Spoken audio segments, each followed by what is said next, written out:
మాజీ మంత్రి వైఎస్ జగన్మోహన్ రెడ్డి బాబాయ్ వైఎస్ వివేకానంద గుండెపోటుతో చనిపోయారు. పులివెందులలోని స్వగ్రామంలో ఆయన ఈరోజు తెల్లవారుజామున వివేకానంద రెడ్డి తుది శ్వాస విడిచినట్టు ఆయన కుటుంబ సభ్యులు చెప్పారు. వైఎస్ రాజశేఖర రెడ్డి తర్వాత ఆయన కుటుంబం నుంచి రాజకీయాల్లో కొనసాగుతూ వచ్చారు వివేకానంద రెడ్డి. పలుసార్లు పులివెందుల నుంచి ఎమ్మెల్యేగా, మరికొన్నిసార్లు కడప ఎంపీగా వివేకానంద రెడ్డి వ్యవహరించారు. వైఎస్ రాజశేఖర రెడ్డి మరణానంతరం రాష్ట్ర మంత్రివర్గంలో చేరినటువంటి వివేకానంద రెడ్డి కొంతకాలం వ్యవసాయ శాఖ మంత్రిగా సేవలందించారు.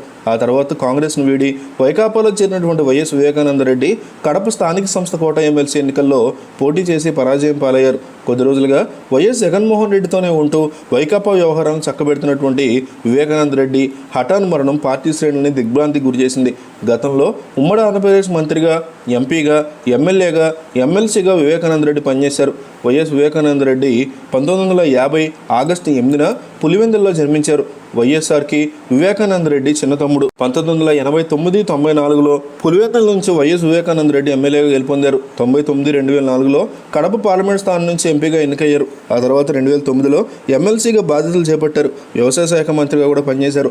చాలా సౌమ్యునిగా పేరున్నటువంటి వైఎస్ వివేకానంద రెడ్డి హఠాన్ మరణం కడప జిల్లాలతో పాటు వైఎస్ఆర్ కుటుంబ అభిమానుల్లో విషాద ఛాయలు నింపింది. వైఎస్ రాజశేఖర రెడ్డి మరణం తర్వాత కాంగ్రెస్తో విభేదించినటువంటి ఆయన తనయుడు జగన్మోహన్ రెడ్డి వేరుకుంపడి పెట్టుకున్న వివేకానంద రెడ్డి మాత్రం కాంగ్రెస్లోనే కొనసాగారు. కిరణ్ కుమార్ రెడ్డి మంత్రివర్గంలో వ్యవసాయ మంత్రిగా పనిచేశారు.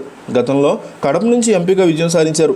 వైఎస్ ఆ సీట్ నుంచి తప్పుకున్నాక వివేకానంద రెడ్డికి అవకాశం వచ్చింది. ఒక దశలో కాంగ్రెస్ హైకమాండ్ వివేకానంద రెడ్డిని జగన్కి వ్యతిరేకంగా ఉసిగొల్పింది.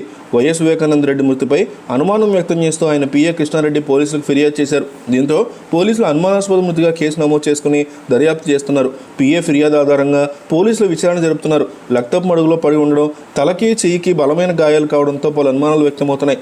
పోలీసులు డాగ్ స్క్వాడ్స్ని రంగంలో దింపారు. వివేకానంద రెడ్డి మృతదేహానికి పోస్టుమార్టం జరుగుతోంది. పోస్టుమార్టం రిపోర్ట్లో ఏముందో అన్న ఆందోళన అనుచరుల్లో వ్యక్తమవుతోంది. బాత్రూంలో వైఎస్ వివేకానంద రెడ్డి రక్తపు మడుగులో పడి ఉండని కుటుంబ సభ్యులు గుర్తించారు. అయితే అప్పటికే అది మృతి కింద తేల్చేశారు.